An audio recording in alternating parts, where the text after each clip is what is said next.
Continuity Editing by Dylan Jugroop, July 2024.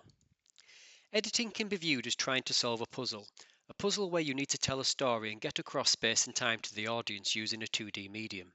If someone said to you, you can read and understand letters that are jumbled up in any order, you would not believe them. But here we have some evidence on this slide. This highlights a remarkable connection your brain can make without too much effort.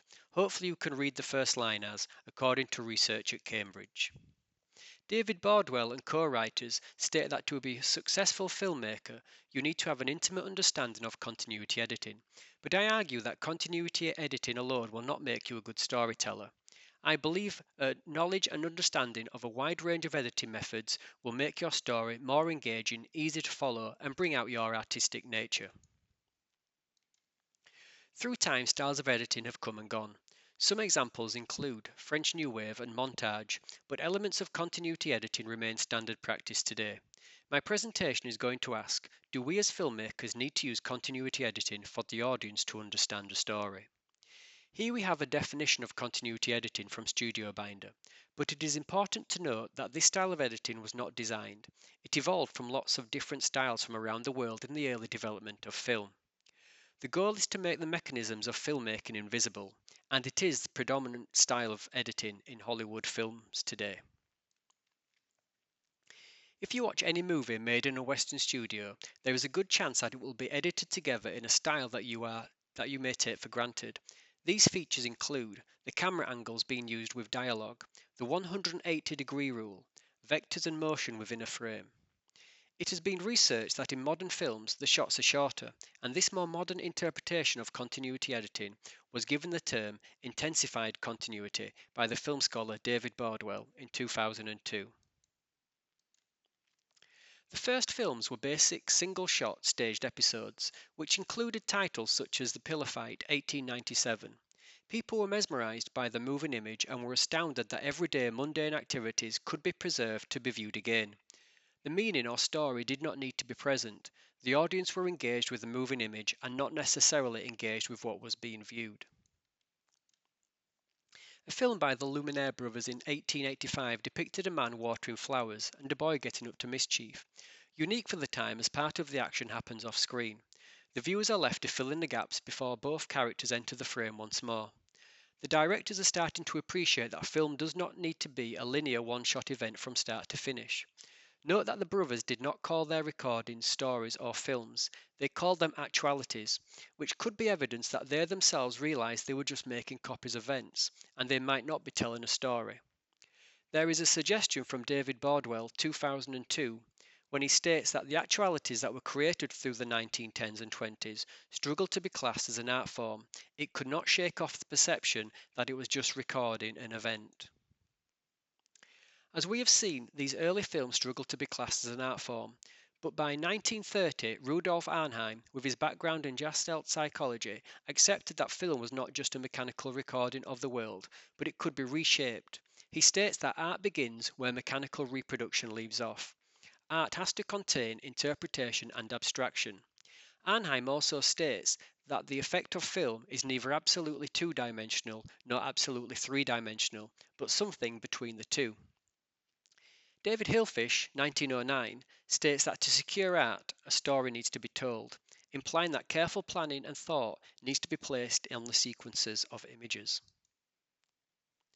The previous slides have highlighted the history and development of editing and the relationship between editing and art.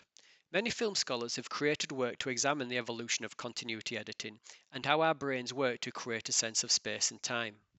Herbert Zettel uses the thinking of Arnheim to guide his observations. To understand how editing creates meaning, we treat the editing process as a two-dimensional space. A rich two-dimensional frame contains lots of elements that our brains can decode. He states that vectors create forces within a scene. Here we can see the principles of vectors in action.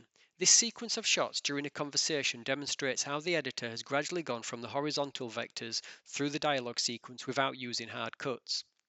According to Bordwell, evidence for this type of cutting between dialogue can be seen in films starting around 1910. Bordwell also states in Poetics of Cinema, 2008, this mechanism was unique to cinema. He said it wasn't determined by the technology of the cinema, and he can find no plausible parallels in other 19th century media, such as comic strips, paintings, or lantern slides. But the similarities between this kind of editing and how humans communicate in real life are recognizable. He added, since personal communication, where the speakers are directly facing each other, is a universal human behavior, shot and reverse shot is instantly recognizable across cultures and time periods. The 180-degree rule was well established by 1920. The 180-degree rule is very much related to the concept of vectors and dialogue. The basic rule is that you stay on one side of the action. Hollywood director Ron Howard is a firm believer in the power of the 180-degree rule. He tells new directors, if all else fails, shoot a master, the wide shot, then shoot the overs, the over-the-shoulder shots, and then the singles, the close-ups. David Bordwell acknowledges the impact this form of editing has had on the commercial world of filmmaking. He says, seldom do we find an art style with such pervasive presence and 100-year longevity. These norms have provided easy, comprehensible ways for narrative to be action to be understood. As with all rules, sometimes they can be broken with great effect. If we look at these two cuts from The Shining released in 1980, the 180-degree rule has been broken. We see the characters from opposing sides. This produces a cut that disorientates and subtly shocks the viewer to match the confusion of the character. With editing, we can control the tone and emotion of a scene, and we can build fictional sets from multiple shots. Stephen Heath stated in a journal published by Indiana University Press in 1981 that editing is the true power of cinema. Edward Dmytryk, a film theorist, evaluated continuity editing and arrived at 6 basic rules for the perfect cut. Note that Dmytryk is a believer that the system works to create the largest possible appeal, and art films may follow a different editing process for the purpose of the artist. This is a very important statement to consider when we are comparing the use of continuity editing and its merits of storytelling against montage and French New Wave. There is some very sound evidence and psychology behind the design of these rules, which are very interesting to investigate. For example, Rule 3. If you cut once an actor has left the scene, the viewer's eyes will return to focus in the center of the screen, whereas if you cut in motion, they are slightly out of focus, not giving time to rest and wonder what is real and what is not real. A very interesting piece of work was written by Todd Berliner and Dale Cohen. They compare our real perception using human psychology with that of continuity editing to establish the links that make storytelling in this manner easy for the audience to follow. The first concept they discuss is our initial perception of reality. We believe we take in the real world in a linear fashion, but in fact, when we are looking around, our eyes are just scanning areas until we see something of interest. Then we look closer and focus. So our real world is made up of scenes and we decide what those scenes will be. This is the same as jumping between cuts in a film. It is natural for our brains to jump cut to different scenes of interest. This links to the work of Dmytryk and his Rule 3, cutting in motion, not letting the viewer's eyes rest as they will then scan for their own scene. But if our eyes jump between scenes as stated on the previous slide, and we are not looking at life in a linear fashion, then might our perception of a story be more easily understood using the concepts of montage? Montage is a film editing technique in which a series of short shots are sequenced to condense space, time, and information. Filmmakers noted for this style of editing include Eisenstein and Lev Kuleshov. Continuity editing was a revolutionary tool to tell a story, but montage, also called discontinuity editing, brought about a philosophy of cutting and editing a film on a more artistic, creative, and psychological level. Cutting a film is another term used for editing, and this term cutting has associations with a violent and jarring act. Editing can be an attack on your senses. You get used to one scene and then the cut takes you to another scene that your brain needs to decipher. But as stated on the previous slide, in our reality this is all we do all day long. So should we be able to take the jarring cut with ease and understand the filmmaker's narrative? Eisenstein argued that art was about collision and the clash between two shots joined together. Complex and abstract ideas can be created from what would appear unrelated images. Lev Kuleshov wrote in 1929 that the order of the clips is more important than what was on them. He sought to identify the very material of the cinema and reasoned that it must be the celluloid itself, not the photographic image. As music was the manipulation and ordering of sound, and painting the application and orderings of pigments, cinema was quintessentially the ordering of film strips. He was experimented to see if montage led to a gestalt understanding of story, that the whole story can be appraised from the sum of its individual images. Editors need to be very careful with the order of their cuts because they don't want to fall victim to the Kuleshov effect. Lev Kuleshov created an experiment to demonstrate that editing is critical for the power of a story. Kuleshov shot a face of an actor that was then preceded by three different images: a bowl of soup, a girl in a coffin, and a sultry woman. His claim was that the actor's face was read differently by the image that preceded it. Alfred Hitchcock did his own version of this experiment with his smiling face and an image of a child playing and then a lady bathing in the sun. You definitely view his smile in two very different ways depending on what image is displayed after the smile. Eisenstein stated that there were different styles of montage, which include intellectual and tonal. In this montage of famous montages, we will see Eisenstein's categories broken down further. A montage can be used to condense time and progress a story. Some notable examples that you may be familiar with are the training scenes in Rocky, where a few months of hard work can be summarized in 30 seconds, or the aging of a character in a Disney cartoon. This is normally accompanied by a song. In Fight Club 1999, the montage has been used for humor in the picking of fight scenes. In Donnie Darko 2001, the montage is used to condense multiple storylines. We get to see the impact of an event on multiple characters. In Groundhog Day 1993, the montage is used for humor, but it is also used to compare and contrast the different ways he is trying to kill himself. It can also be used to compare and contrast the lives of two equally aged characters. For example, the lifestyles of two young children growing up in New York, one from a wealthy household and the other growing up in poverty, which we have seen in many Hollywood films. Montage can emphasize a certain tone or emotion from multiple unconnected scenes. This could be love, hate, or anger. The emotional whole is more than the sum of its parts. There are many examples of this type of montage, for example, the ending in Annie Hall, directed by Woody Allen. But the classic breakfast table scene from Citizen Kane 1941, where the couple start off as newlyweds in love and over time their relationship becomes cold and distant, many years passing over the breakfast table. In the film 25th Hour 2002, the montage is used to show the anxiety of a whole rather than the individual. In this example, we are getting to view the anxiety of the citizens of New York City post 9/11. A montage can be used to get the perception of the whole, but what about the little things, the beautiful things that pass you by every day?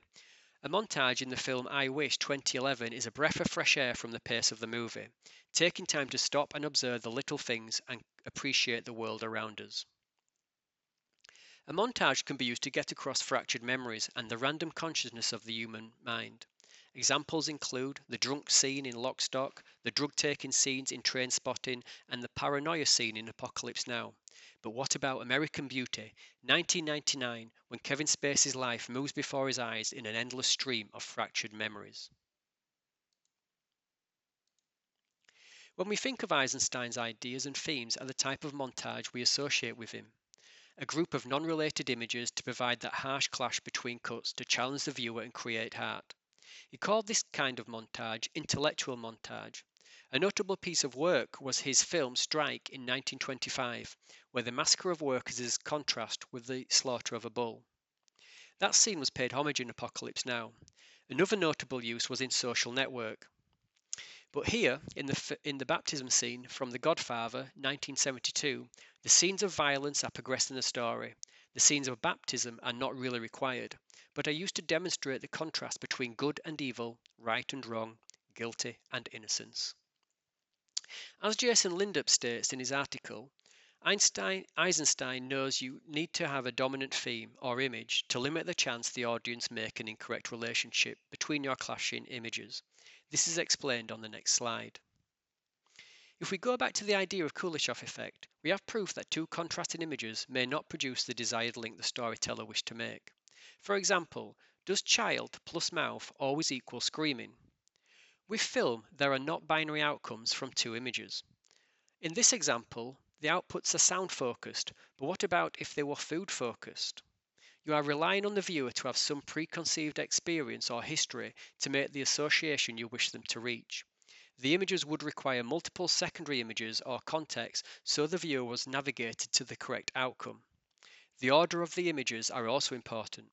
If the viewer is given the images mouth plus dog and told that that equates to barking, then it can be assumed that if we are given mouth plus cow, going from the previous connection, we would logically arrive at moo.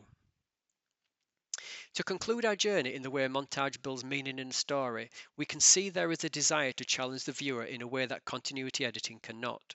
The whole point of continuity editing, if we refer back to the definition from Studio Binder, is to produce an invisible mechanism to provide understanding, to provide continuity. This is in contrast to the methods of Eisenstein and Kuleshov. They want you to see the cut. They want the jump between cuts to be obvious. They want the viewer to build their own abstract meaning. They desire discontinuity. French New Wave was a style of film that arrived when filmmaking was taken out of the hands of the large studios and the desire to break the conventions from their stagnant filmmaking techniques. The power of filmmaking was put in the hands of film critiques and they desired a new way to tell a story. They used whatever means they had available to them. French New Wave rejected the conventions of classic film editing. They experimented with different ways of editing and engaging with narrative. The techniques that evolved were long takes and non-linear discontinuous editing using jump cuts. Leading filmmakers of this style included Jean-Luc Godard, Eric Romer, Jacques Rivette, and Claude Chabrol. What they brought to editing was a breaking of the rules. Whatever books that said this is how it had to be done, they burned them. Breathless highlights some of the techniques being employed in French New Wave. These include the jump cut, the actor breaking down the fourth wall when speaking directly to the camera, this shattering all illusion of realism. It is used in modern day films. In Cuffs 1992, Christian Slater narrates his character's journey from start to finish. Another technique used was dialogue being out of sync with the footage. Due to smaller cameras, a French New Wave style was that similar to documentary, with handheld. This created freedom to easily break the rules of continuity editing, particularly the 180-degree rule. Notable modern-day films that employ this technique are Black Swan, 2010, and Saving Private Ryan, 1998. I did an experiment to see if the inclusion of intellectual montage would add or take away from the basic story. Please take a look at this opening scene from The Strays 2023. By chance, it actually incorporates a new wave technique with the dialogue being out of sequence with the footage. The film is informing the audience that this character is poor and she cannot afford to pay the bills and ends up running away from the house. I'm sick of it, sis. I can't breathe here. What is up with you? Cheryl, calm down. No, they look at you like you're worthless. They make you stand there and wait like you're some sort of reprobate or something. Like you're shit on the sole of their shoe. Who makes you wait? You're not making any sense. Is this one of your dips? The housing office. In this edit, I have applied cuts in the style of intellectual montage as used by Eisenstein. I used the heart to symbolise the panic, the face for the confusion, and the deer running for its life. With both examples, the audience is provided with a clear story that this character is poor and desperately in need of help. What the montage version can add, using the violent cut, is the hard reality of the character's position, the isolation and the fear, the fight or the flight. In this scene, the character choosing flight. Which version is better suited is personal preference, and is down to the artistic intention of the filmmaker, but the experiment was a great opportunity to see the effect of adapting and comparing the same raw footage. I'm sick of it, sis. I can't breathe here. What is up with you? Cheryl, calm down. No, they look at you like you're worthless. They make you stand there and wait like you're some sort of reprobate or something. Like you're shit on the sole of their shoe. Who makes you wait? You're not making any sense. Is this one of your dips? The housing office. I was down there earlier asking for help with the rent. You've got a job.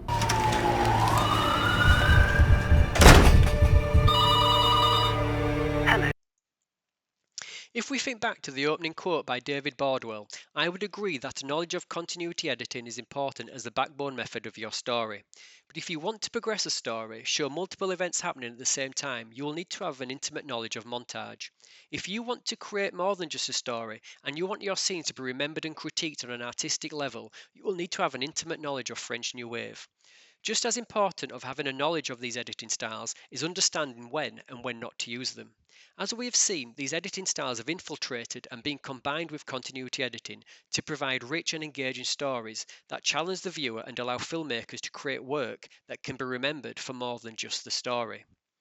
Memento 2000, directed by Christopher Nolan, is an example of non-linear editing taken to the extreme. Editing story in reverse to tell the story of a character with not only fractured memories but plagued with a memory that resets itself every day. We could not create films like these if we exclusively used continuity editing, and that would be a sad outcome for storytelling and art. If we compare the language that Shakespeare used to tell a story and what we use today, we know that it has been through a process of evolution. But the roots of Shakespeare can still be seen in the books we read and the terms we use every day without even realizing we are quoting Shakespeare. Filmmaking has gone through a similar process since its birth. We can think of the first films in history, the single shot films, as being the words. Continuity editing as being the structure of a sentence, and the techniques that were born during the montage and French New Wave eras being the creativity and flair by which we can manipulate the language and structure to make work that is unique, engaging, and will stand out in the world of stories.